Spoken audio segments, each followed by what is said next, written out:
एक बार की बात है, जादूपुर नाम के एक गांव में करतब दिखाती एक औरत एक रेड्डी के लिए गांव में आती है।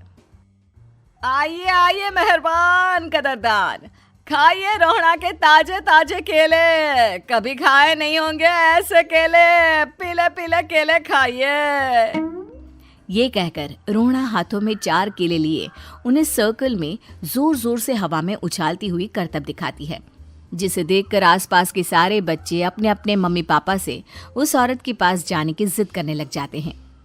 पापा, ऐसा तो सर्कस में बॉल से होता है ना, ये आंटी तो केले से कर रही है। चलिए ना पापा, देखते हैं। रोहना एक पतली सी तार पर चलती हुई केलों से करतब दिखाती है। आते जाते सभी लोग बाहर रुककर उसके करतब देखते हैं और वाह वाही करते नहीं थकते। जैसे ही एक आदमी पास आकर उसे पैसे देने लग जाता है, तब वो कहती है, अरे नहीं नहीं साहब, मैं करतब तो बच्चों के मन को बहलाने के लिए करती हूँ। धंधा तो मेरा केले का है। पीछे देखो मेरी रिड्डी, जो भी मेरे केले खाएगा मेरी तरह चुस्त दुरुस्त और तंदुरुस्त हो जाएगा। पता चलता है क्या कि मेरी उम्र 55 की है। अरे पर ऐसे ठंड के मौसम में कोई केला क्यों खाएगा? ये ऐसे वैसे केले नहीं है साहब, ये शरीर में गर्मी देते हैं। ठंड को दूर भगाए जो भी रोहिणा के केले खाए।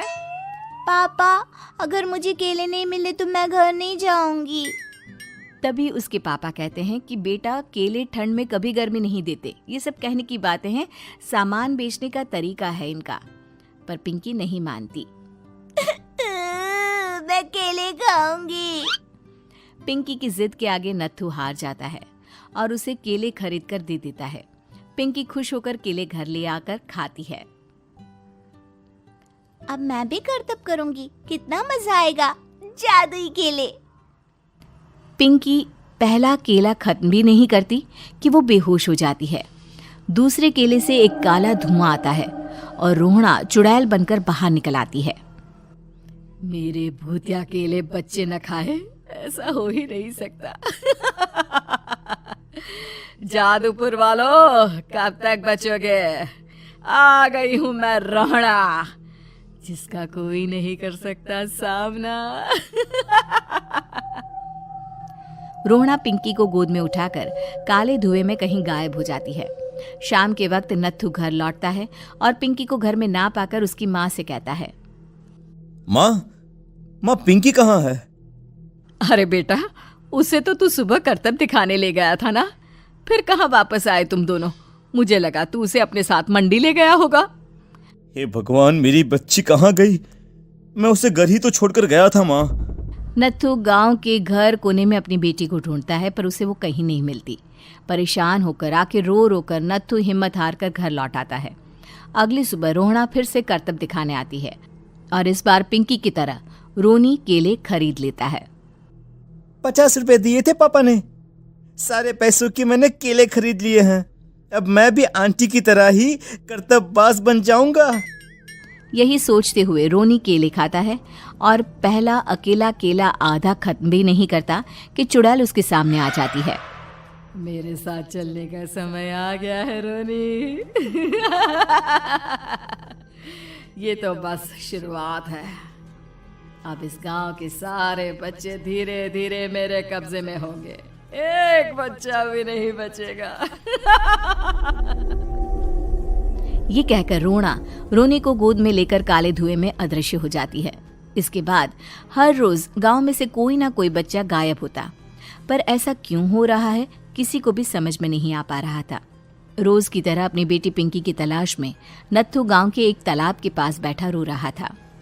कहाँ गई मेरी पिंकी? शकुंतला के जाने के बाद एक वही तो मेरा सहारा थी। अरे उसकी आत्मा कोस रही होगी मुझे कि मैं अपनी बच्ची को संभाल भी नहीं पाया। नत्थू ये कहता हुआ रो ही रहा था कि तभी तालाब में से उसे शकुंतला की आवाज सुनाई देती है। कहाँ थी तुम शकुंतला? हमारी बच्ची और सारे गायब हुए बच्चे रोहना के कब्जे में हैं।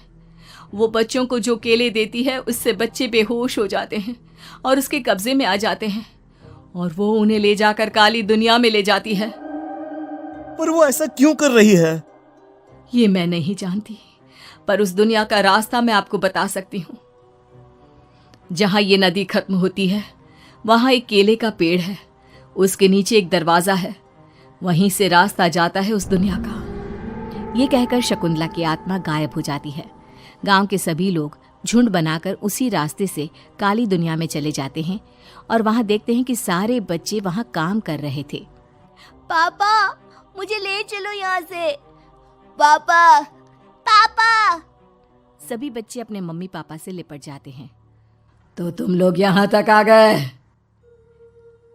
क्यों हमारे बच्चों को पकड़ लिया तूने? तुझे शिकार ही बनाना है तो ले, हम सब आ गए हैं, हमें खा ले। नहीं, मुझे बच्चे चाहिए, मेरे बच्चे के बदले तुम लोगों के बच्चे। क्या मतलब? मैं इसी गांव में रहने वाली एक औरत थी। केले की चोरी के इल्जाम में मेरे बेटे को गांव वालों ने इतना मारा कि वो मर गया। उसी दिन मैंने ठान लिया कि गांव वालों का भी वही हाल करूंगी। कुछ दिन बाद बेटे के चले जाने के दुख में मैं भी मर गई और मेरी भटकती आत्मा एक चुड़ैल बन गई। और फिर मैंने बदला लिया तुम सबके बच्चे छीनकर। बर्दाश्त नहीं कर पाए ना, सोचो मुझ पर क्या बीती होगी।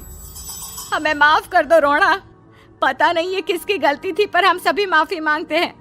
हमारी खुशियां लौटा दो, तुम भी तो एक माँ हो। गांव वालों की बात सुनकर रोना का मन पिघल जाता है और वो बच्चों को छोड़ देती है। उसके बाद काली दुनिया बच्चों के लिए जादुई दुनिया बन जाती है। अब कोई भी कभी भी वहां आ जा सकता था।